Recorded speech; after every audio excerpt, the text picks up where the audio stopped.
Okay, this is going to be our first lesson on differential equations. Now, a lesson on differential equations is kind of like saying a lesson on algebra. Differential equations is an entire branch of mathematics. However, it just means an equation that has a derivative in it, right? We know that means. So we're going to spend a few days on these. These get pretty difficult.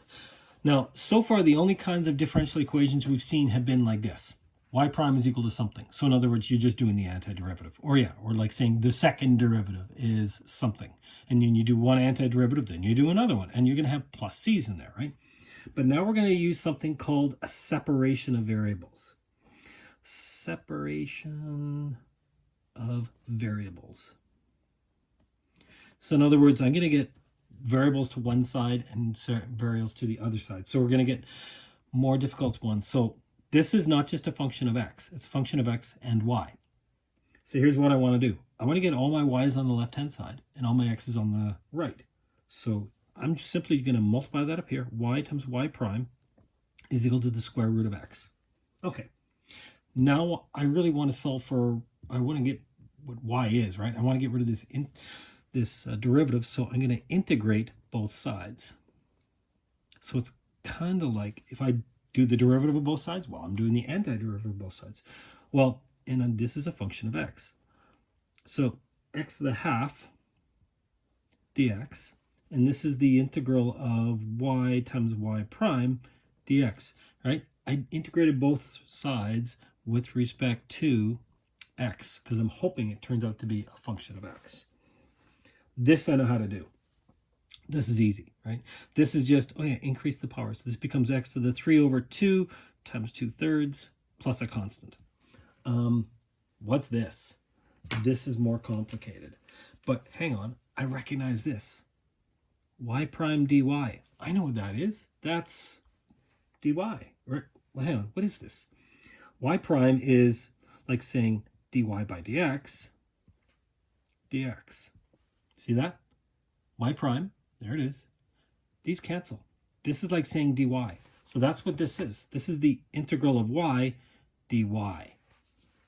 Okay, well, that means this is 1/2 y squared equal to 2/3 x to the 3 over 2 plus c. I'm not going to put plus c here because I could put a constant here, but you know what? There's just going to be a constant over here anyways. Now, that's pretty ugly, but I got rid of y prime, and now I can actually solve for y equals. You know what? I'm going to double both sides, times 2 times 2.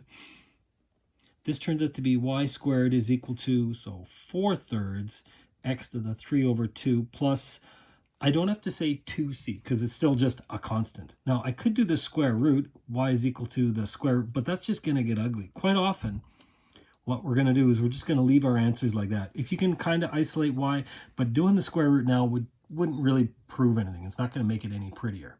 It's pretty ugly. These are not pretty. Okay. Let's do this one again. So 5xy. Remember, the y, I'm going to divide it over here. Notice this one I didn't write it as y prime. There's a reason why. I could have written this as y prime because we know that's the same thing as saying dy by dx. But you know what? This is a case where Leibniz notation is way better. Take the dx and multiply it up. See that? Because it's just a differential. Take the y, divide it down. dy over y. Now, all my y's are on the left, all my x's on the right. So it's kind of what I want to do. But here's the thing. It kind of looks weird. I'm expecting this. Yeah, put them in.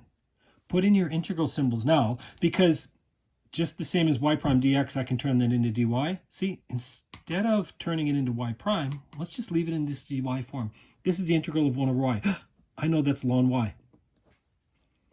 And this is 5x to the 1. That becomes x to the 2, 5 on 2, plus some constant, right? I could say plus constant here, but I'll just do it on the right.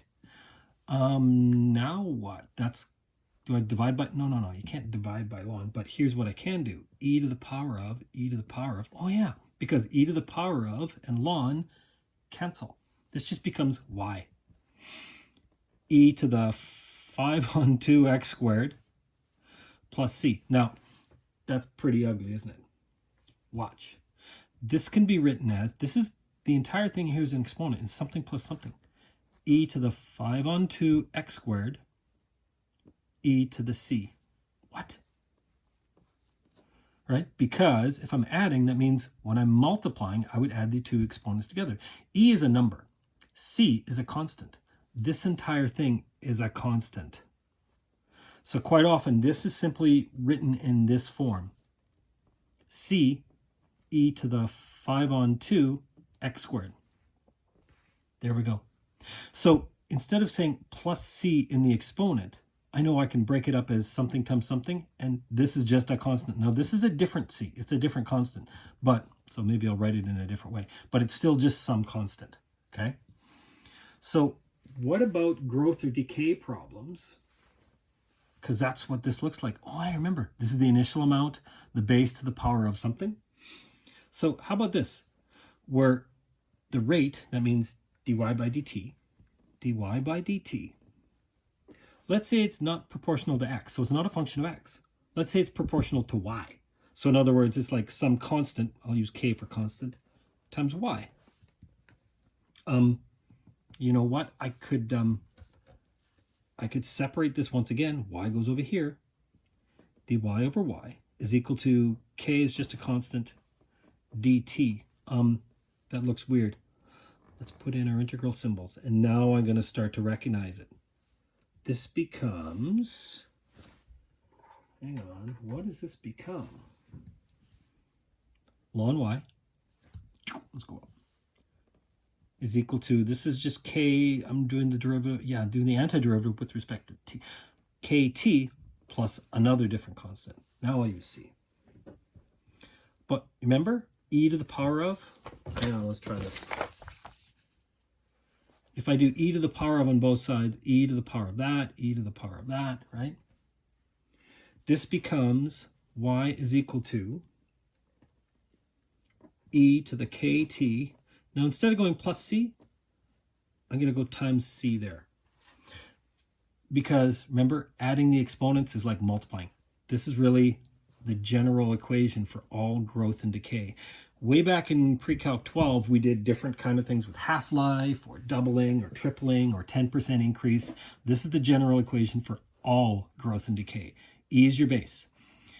T is your variable, that's time. K is a constant. C is a constant. This is your initial constant, right? We know that that's the initial constant, whatever you're starting with. And K is another constant. If it's positive, it means it's increasing. If it's decreasing, it means the K is going to be negative. K is just another constant, and it depends upon how it grows, how fast it grows. The bigger the constant, the faster the growth. Okay, so in order to figure these things out, you will have to plug in initial conditions to find C and K. Now, this is going to be in whatever you started with, but K has to do with how fast it grows. So let's try this. Find this function, y is equal to, so I want to solve for the antiderivative here that goes through this point. This is an x and y coordinate. The reason they're giving us that so we can figure out coordinates. So let's separate these. Instead of y prime, you're better off doing this as dy by dx. Remember, multiply the dx up, multiply the y up. Y dy is equal to 3x dx. These are differentials, but it looks weird. So when I integrate both sides, it starts to look familiar. This is 3x to the 1. So x squared, 3 over 2. Well, and plus some constant, right? We'll do that later. How about this? This is y to the 1. The antiderivative of y to 1 is 1/2 y squared.